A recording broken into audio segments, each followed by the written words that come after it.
ایک دفعہ کا ذکر ہے کہ چاندنی رات میں ایک دبلے پتلے سوکھے مارے بھوکے بھیڑیے کی ایک خوب کھائے پیے موٹے تازے کتے سے ملاقات ہوئی۔ دعا سلام کے بعد بھیڑیے نے اس سے پوچھا، اے دوست، تو خوب تر و تازہ دکھائی دیتا ہے۔ سچ کہتا ہوں کہ میں نے تجھ سے زیادہ موٹا تازہ جانور آج تک نہیں دیکھا۔ بھائی یہ تو بتا کہ اس کا کیا راز ہے؟ میں تجھ سے 10 گنا زیادہ محنت کرتا ہوں اور اس کے باوجود بھوکا مرتا ہوں۔ کتا یہ سن کر خوش ہوا۔ اس نے بے نیازی سے جواب دیا، اے دوست، اگر تو بھی میری طرح کرے تو مجھے یقین ہے کہ تو بھی میری خوش رہے گا۔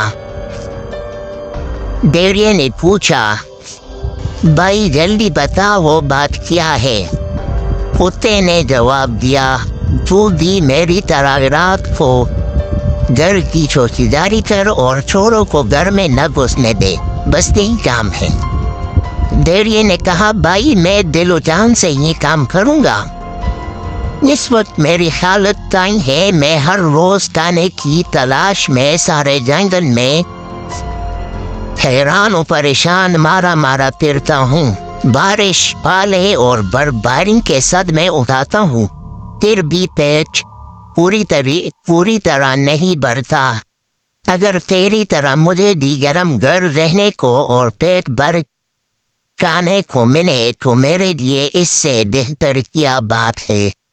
کتے نے کہا، یہ جو کچھ میں کہہ رہا ہوں سچ ہے، اب تو فکر مت کر، بس میرے ساتھ چل۔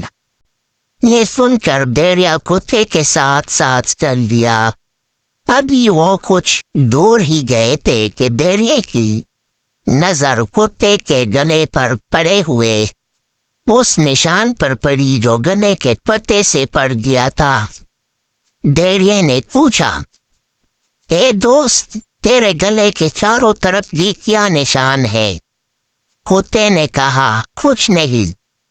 بھیڑیے نے پھر کہا، اے دوست، بتا تو صحیح، یہ کیا نشان ہے؟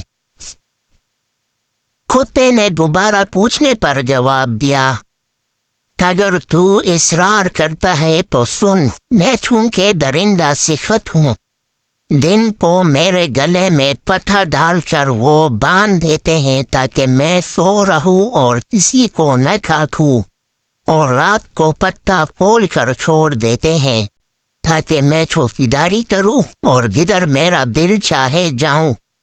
رات کو کھانے کے بعد میرا مالک میرے لیے ہڈیوں اور گوشت سے تیار کیا ہوا راتب میرے سامنے ڈالتا ہے، اور بچوں سے جو کچھ کھانا بچ جاتا ہے وہ سب بھی میرے سامنے ڈال دیتے ہیں۔ گھر کا ہر آدمی مجھ سے پیار کرتا ہے، دمہ خاطر رکھ، یہی سلوک جو میرے ساتھ کیا جاتا ہے وہی تیرے ساتھ ہوگا۔ یہ سن کر بھیڑیا رک گیا۔ کتے نے کہا، چلو چلو، کیا سوچتے ہو؟